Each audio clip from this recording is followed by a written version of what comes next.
They told me not to call them while they were happy, so I didn't. 3 days later, I nearly died alone. The last thing I expected after shattering both my legs in a car accident was to watch my parents fly off to New Zealand with my sister on a trip they said was too important to cancel. Their exact words before boarding that flight: "Don't call us while we're happy." I never called. What followed were the darkest weeks of my life. But it wasn't just the physical agony or the crushing isolation that broke me. It was realizing that the people I loved most saw my pain as an inconvenience, that their happiness depended on my silence. This is the story of what happened when my family left me behind, literally, and how the people I least expected showed up when it mattered most. Let me take you back to where it all began. Before the accident, I would have told you my family wasn't perfect, but we were close in our own way. I'm Julia, Carter 29, Chicago born and raised. I had a solid career in digital marketing, a cute walk-up apartment, and a corner office I fought hard for. I'd worked at the same agency since college, starting as an intern and slowly climbing my way to senior executive. Long nights, missed weekends, always saying yes when others flaked. I was that person. My parents, Tom and Diane, always described me as the responsible one. It was a compliment, I think. I handled my own college apps, juggled 2 part-time jobs, and didn't ask for money unless I absolutely had to. Independence became my badge of honor. Then there was my younger sister, Alice, 7 years younger and nothing like me. She was the creative, carefree one. She changed majors 3 times, went on backpacking trips with friends she'd met online, and somehow still graduated with decent grades and 0 debt, thanks to our parents' full support. And I mean full. Tuition, rent, even a monthly stipend. Still, I loved her, genuinely. There was no sibling rivalry on my part, just a kind of quiet ache when I saw how differently we were treated. Our mom never missed Alice's high school musicals, but I remember giving solo presentations at academic decathlons with no family in the crowd. I told myself it didn't matter. I told myself I was fine. After Alice graduated college, our parents wanted to celebrate both our milestones, her degree and my promotion, with a family trip. Somewhere bucket list, somewhere big. New Zealand was the pick. It sounded like a dream, hiking through Lord of the Rings country, sipping wine in Queenstown, laughing over card games in cozy cabins. We spent weeks on group calls planning the itinerary. For the first time in years, we'd all be in the same place, doing something purely joyful. I remember that planning phase vividly. My dad sent spreadsheets of flight deals. My mom is obsessing over weather patterns. Alice texted me late at night, "Is it weird I'm actually excited to hang out with you?" It felt like a turning point, like the 3 of them finally saw me as part of the same circle instead of the satellite orbiting it. Our last dinner together before the trip was warm and casual. Mom made her signature lemon herb chicken, and Dad poured a nice bottle of wine. I brought dessert from my favorite bakery. We toasted to fresh starts and new memories. And when Alice hugged me goodbye, she whispered, "Can't believe we're finally doing this, huh?" I couldn't wait. That night, driving home, I remember thinking how far I'd come, from the awkward, overlooked teenager to the woman finally getting her place at the table. I even remember smiling as I merged onto the highway, playlist humming, headlights flickering through the rain. Back then, I believed love was enough to keep people close, that loyalty was returned if earned, that family, even when flawed, showed up when it counted. Back then, I still believed a lot of things. Looking back, the signs were always there, I just didn't want to see them. It's strange how your brain stitches a narrative that makes the pain feel smaller. They didn't mean it that way. You're just being sensitive. I lived by those mantras, swallowing small wounds because I thought they were part of loving someone. The week leading up to the crash was packed with excitement. Our group chat buzzed daily with New Zealand details: hiking boots, SIM cards, travel insurance. But beneath the surface, little things kept snagging my confidence like burrs on a sweater. Like when I mentioned I couldn't confirm time off for the full 4 weeks, they brushed past it. You'll figure it out, Mom said casually. When Alice mentioned she might miss the first couple of days due to a freelance shoot, both Mom and Dad started brainstorming ways to help her wrap it up quickly. We'll talk to her editor if we have to. Okay, I thought. Maybe I'm just being dramatic. But then there was the restaurant scene, celebration dinner, 2 nights before the crash. We went to a trendy spot I had recommended, one I'd been saving for a special occasion. I paid the reservation deposit myself. When the waiter came around with champagne, Dad raised his glass and toasted, "To Alice's bright future." My promotion, the reason we were even celebrating together, wasn't mentioned, not once. I waited, thought maybe someone would loop me in, but they just clinked glasses and moved on. During dinner, Alice shared a funny story about a Zoom audition gone wrong. Everyone laughed so hard they cried. I made a joke about one of my clients' bizarre demands. Silence. Mom gave a tight smile and asked if Alice would consider vlogging the New Zealand trip. Another night, I stopped by their place after work to drop off some travel gear I'd ordered for everyone. I showed Mom a foldable backpack I'd researched for hours. She barely looked at it before turning to Alice. "Honey, did you get that new sunscreen? Remember what the dermatologist said?" It was like watching them tune into one frequency. Alice FM, and I was background static. Is the worst part? Alice didn't even notice.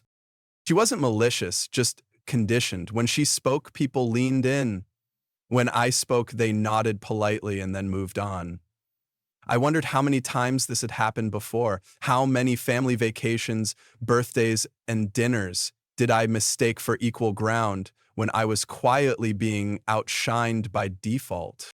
At the pre-trip dinner, our last real family moment before everything fell apart, Mom served slices of her famous carrot cake. She handed the largest piece to Alice. Mine was noticeably thinner. Not that I cared about cake, but the symbolism, that stung. Still, I brushed it off. I didn't want to be the bitter sister, the one who tallied crumbs and counted compliments. But the drive home told a different story. The way my chest tightened, the way I replayed the toast again and again, the way I almost texted a friend to vent but then stopped, because what could I even say? My family makes me feel invisible. I had spent so many years building a narrative where I was strong, independent, low maintenance, the easy daughter. I didn't need praise. I didn't need hand-holding. But that night, something cracked. I wanted to be seen, not for what I achieved, just for who I was. But I didn't get that chance. The accident came less than 24 hours later. The night of the accident, it rained harder than I'd seen in months. I left my parents' house feeling off, the kind of uneasy you can't quite explain, like a wrong note in a familiar song. I'd spent the evening convincing myself the awkward silences and missed acknowledgments weren't personal, that I was overthinking again. I merged onto the highway, humming to distract myself, rehearsing the pitch I had to give the next day. My hands gripped the steering wheel a little tighter as the rain thickened, headlights warping into blurs on the windshield. Then, out of nowhere, a deer. I swerved. I remember the sound more than anything, the metallic scream of impact, the bone-jarring jolt, the sensation of spinning with no control, and then nothing. When I woke up, everything hurt. A nurse leaned over me, blurry and backlit by fluorescent light. "You're in the hospital," she said gently. "You were in an accident. You're stable now." I couldn't move my legs. Later, I learned both were fractured in multiple places. Titanium rods, screws, casts, months of immobility. I'd need help, basic, daily help, showering, cooking, standing. My first thought wasn't about work or pain, it was, where are my parents? The nurse said they'd been contacted, that they knew. I waited. They came the next morning. Not immediately, not overnight, but mid-morning after rounds. My mom walked in holding a Starbucks cup. My dad stood awkwardly in the corner. Alice followed, face pale, clearly shaken. Their visit lasted under an hour. They asked some questions about discharge dates and medications. My dad patted my shoulder like a coworker at a retirement party. My mom said, "Let us know if you need anything specific." They left before lunch, said traffic was getting bad, said they'd come back with some things from my apartment. They didn't return the next day or the one after that. It was day 3 when I overheard them in the hallway outside my room, whispering like I couldn't hear through the paper-thin walls. "We have to decide about New Zealand," Mom said. "The deposits are non-refundable." "She'll be recovering for months anyway," Dad replied. "We can't put our lives on hold." Then the final blow: let's not cancel everything just because Julia had bad luck. I didn't cry, not right then. I stared at the ceiling until the patterns blurred and something heavy settled in my chest. A kind of knowledge, a kind of grief. I wasn't their priority. Discharge came on day 6. The hospital helped me arrange a wheelchair. A social worker handed me a checklist, meds, wound care, mobility tips, and asked who'd be staying with me. "My family," I said without thinking. That afternoon, Tom and Diane arrived with Alice and 2 grocery bags. They didn't ask how I felt. They didn't bring up what came next. Instead, my mom sat on the visitor's chair and cleared her throat. "We've decided to still go," she said, "to New Zealand. We'll help you get settled today." I blinked. "You're still going?" "Yes," Dad said, avoiding eye contact. "We delayed a few days. We've helped set things up." I looked around the apartment. The setup was a folding table with pill bottles, frozen meals stacked awkwardly in the freezer, and a plastic bag of adult wipes. "Don't call us unless it's an emergency," Mom added. "We deserve to enjoy this." Alice stood by the door, silent, eyes flicking between us. "Maybe I could stay," she mumbled, "just a few days." "No," Mom snapped. "We already talked about this." And then casually, Dad dropped the final knife. We extended the trip 1 month. A whole month. I asked how they expected me to manage, how I'd shower, cook, or get to doctor's appointments. Their answers were like bad punchlines. "Use dry shampoo. Order delivery. Be careful." And then words I'd never forget. "Don't call us while we're happy," Mom said flatly. "We don't want guilt ruining our trip." The next morning, they left like people heading to brunch. Dad gave me a wave. Mom reminded me about the medication alarms. Alice hugged me like she wanted to say more, but didn't. And the door closed. And it was just me, a woman with 2 shattered legs, sitting in the center of a cold apartment, surrounded by silence and frozen dinners. They were in the air by lunchtime, off to glacier hikes, wine tastings, and best family vacation ever Instagram captions. Without me. The silence after they left was so complete that it felt physical. No TV, no chatter, no hallway footsteps, just the soft hum of my refrigerator and the ticking of a wall clock I'd never noticed before. I sat in my wheelchair, staring at nothing. That first night alone broke something in me. The pain meds made me groggy, but not enough to sleep. I kept waking up, in waves of fire shooting down my legs, drenched in sweat, stomach nauseous from trying to ration crackers and warm water as dinner. I dropped a pill trying to take my second round of meds and spent 20 minutes using a broom handle and a spatula to nudge it close enough to grab. By the time I took it, it was nearly the next dose time. I remember whispering aloud, "This can't be my life." But it was. The second day was worse. I tried to roll myself to the bathroom only to get stuck between a hallway cabinet and the door frame. My right leg bumped the wall and I screamed so loud I scared myself. I cried. Not quiet, cinematic tears, but ugly sobs. Head in my lap, nose running, chest heaving. I didn't cry because of the pain. I cried because I realized no one was coming. Not today, not tomorrow, not for weeks. I didn't even know how to ask for help. Who do you call when your own parents say, don't call us? I thought about Alice, wondered if she was hiking through some foggy mountain valley, laughing as if none of this existed. I imagined Mom tasting Sauvignon Blanc while I tried to figure out how to wash my hair with bottled water. I stopped checking my phone. I didn't want to see their trip photos. I didn't want to know they were okay. On day 4, the pain in my incision sites worsened. They looked redder, angrier. I knew I should call my doctor, but the thought of trying to arrange transportation in a wheelchair was overwhelming. I didn't even have a shower chair, let alone a way to get downstairs. When I missed a post-op appointment, the nurse on the phone said gently, "We really need to see you, Julia." I just said, "I know," and hung up. By the end of the first week, I smelled like someone I didn't recognize. Sweat, fear, stale cotton. I avoided mirrors. My inbox started to fill with work emails, mostly automated HR follow-ups about documentation. I ignored them. I couldn't focus on anything. I'd open my laptop and just stare. Food became a problem. I couldn't reach half the stuff they'd left on high shelves. So I lived on crackers, protein bars, and peanut butter for 5 days straight. I started rationing water too, afraid I'd run out before I could get another case delivered and drag it inside. One night around 2 a.m., I tried to get something off a shelf using a wooden spoon. I dropped it, then dropped the spoon. I stared at both on the floor for a full hour before giving up and wheeling away.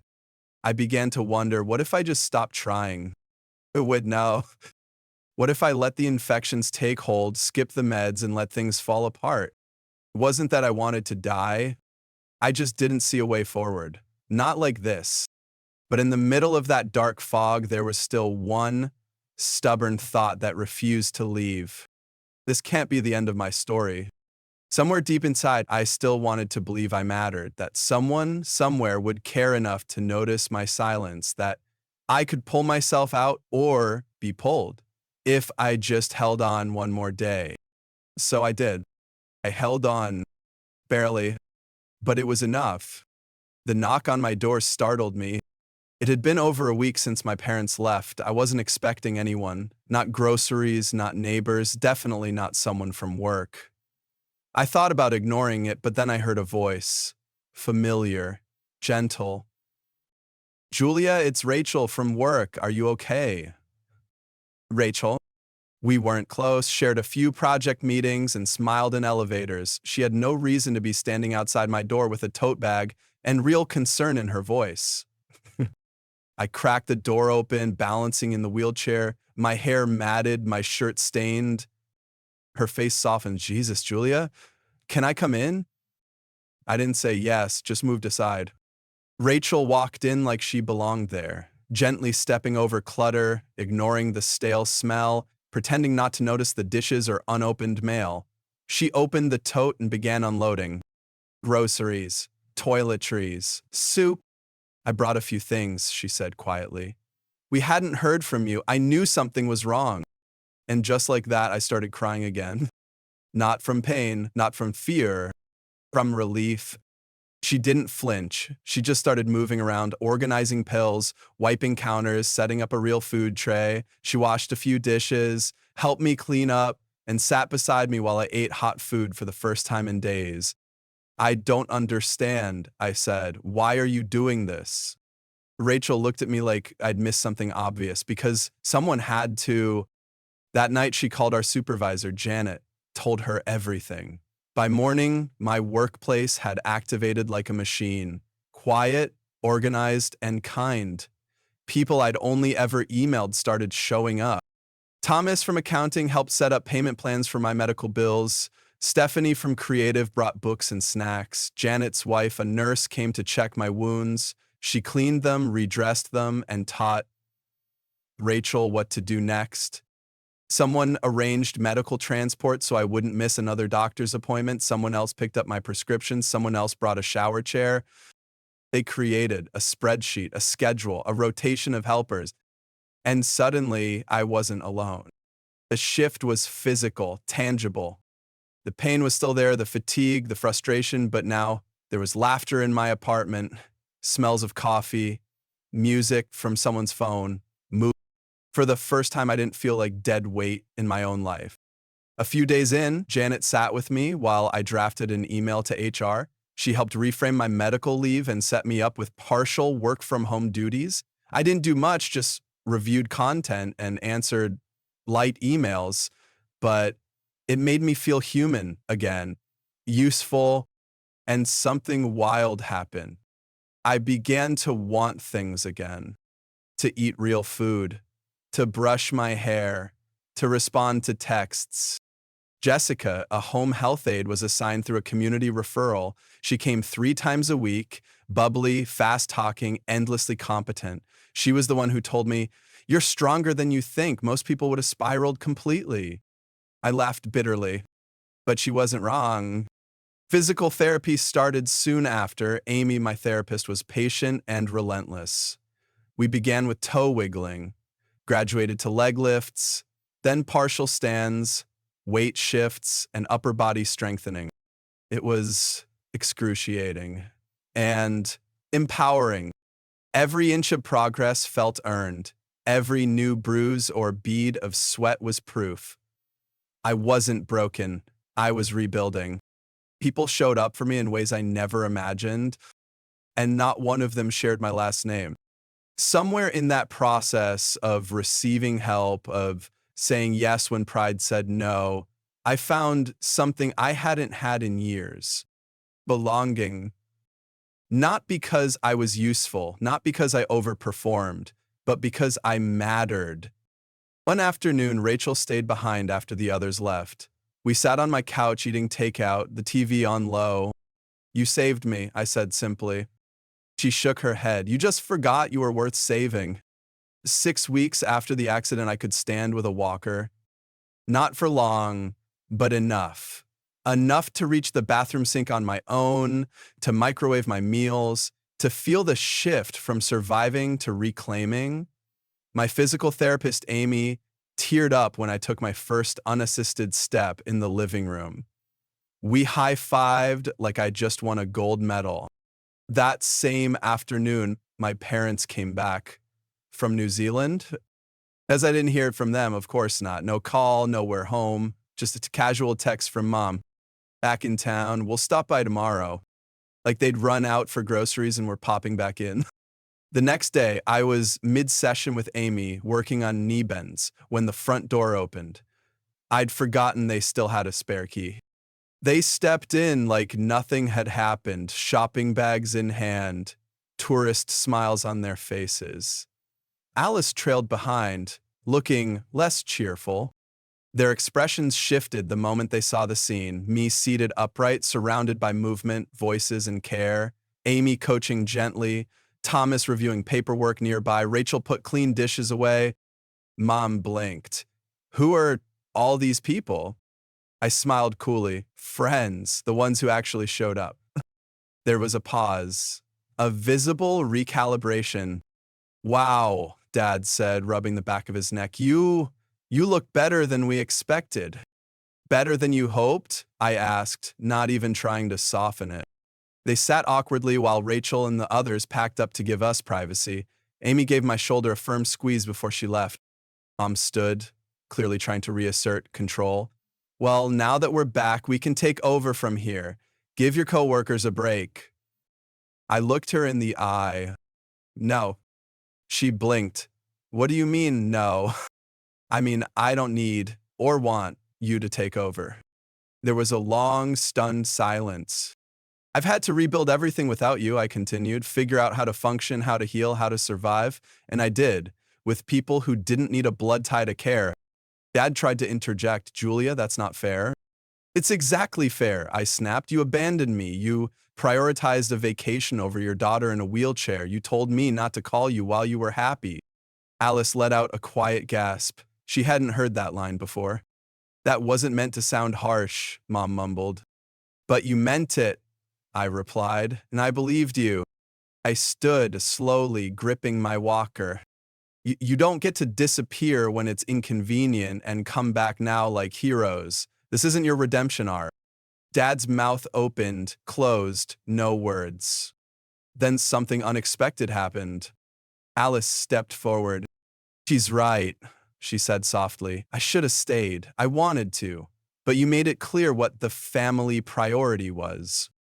Mom turned sharply. "Alice, don't do this." "I am doing this," Alice said, stronger now. "You both acted like Julia's accident was a delay to your happiness. I saw it. I just didn't know how to stop you." Tears welled in her eyes. She turned to me. "I'm sorry. It wasn't everything, but it was something," and this time she said it in front of them. Mom picked up one of the gift bags they'd brought. "Well, we got you a scarf," she said lamely, "and some local honey." I nodded. "Thanks, but you can take the guilt souvenirs back with you." For the first time, I saw that flicker of recognition, that this wasn't the version of me they knew, the agreeable daughter, the problem solver, the one who never asked for too much. She was gone. And in her place stood someone with boundaries, with people behind her, with power. They left shortly after, confused and awkward, not angry, just displaced, because they weren't the center of my life anymore. And that, I think, shook them more than any confrontation could. After that day, everything changed. Not dramatically, no screaming matches, no ultimatums, just silent. My parents didn't know how to exist in a version of my life where they weren't in control. They tried to call once. Mom left a voicemail about some new herbal ointment for my scars. I never called back. Alice, on the other hand, came over the following week, alone. She brought groceries, sat on the couch, and helped me go through the mountain of insurance paperwork. No dramatics, no pity, just quiet support. "I moved out," she said casually as she stacked envelopes. I looked up. "You what?" "Out of mom and dad's. I got a place closer to here. I want to start over, away from their version of family." For the first time, I saw her as an adult, not just my kid sister. "They didn't take it well," she admitted. "Said I was turning on them, that you manipulated me." I shook my head. "You don't owe me sides, Alice, just the truth." She smiled. "Then here's the truth. I see them clearly now, and I see you more clearly than ever." Meanwhile, my parents faded from my day to day. They texted sometimes, photos from new hikes, restaurant meals, the occasional hope recovery's going well. They never acknowledged what they did, never apologized, but I didn't need them anymore. One afternoon, I checked Mom's Facebook, just curiosity. She'd posted a family photo, just her, Dad, and Alice. It was old, from years ago. The caption read, "Miss when things were simpler." I didn't feel anger, just pity. She didn't realize that the reason things were simpler was because I had been the one simplifying everything, bending, absorbing, making excuses. And I wasn't doing that anymore. They began to feel the distance. At a cousin's baby shower, I overheard an aunt whisper, "Julia went through hell, and they just left?" My mother smiled tightly and excused herself from the conversation. Word had gotten out. No one was attacking them, but no one was defending them either. The spotlight they'd always craved was starting to feel too hot. Alice told me they'd tried planning another family trip. She said no. "They ask why I'm being difficult," she said with a shrug. I told them I'm just being loyal. To me, to herself, and what family is supposed to mean. I never plotted revenge, never sought payback. But in a way, they got exactly what they feared most. They lost control, they lost their image, they lost proximity, and worst of all, they lost relevance. Not because I exiled them, but because I outgrew them. 6 months after the accident, I walked back into my office building. No crutches, no walker, just a slight limp and a heart full of quiet thunder. I took the elevator up to the 14th floor. Rachel met me at the door with a grin and a coffee. "Look at you," she said, holding back tears. It wasn't just about walking again, it was about returning on my own terms. The woman who had entered that hospital broken, physically and emotionally, was gone. In her place stood someone stronger, not in spite of the pain, but because of it. During recovery, I learned how to sit in silence, how to receive help without shame, how to forgive myself for needing people, and how to draw boundaries so sharp they no longer bled when crossed. I didn't rebuild my old life. I built a better one. My apartment now buzzes with people I choose. Friday dinners with Rachel, Thomas, and the rest of my unexpected tribe became ritual. Alice visits often. We cook, laugh, talk about therapy and boundaries like they're normal dinner conversations. She's different now, lighter somehow, free from trying to earn the love that always came with strings. And me? I no longer crave my parents' approval. I'm polite when they reach out, but the emotional hook they once held, gone. They tried to come back in slowly.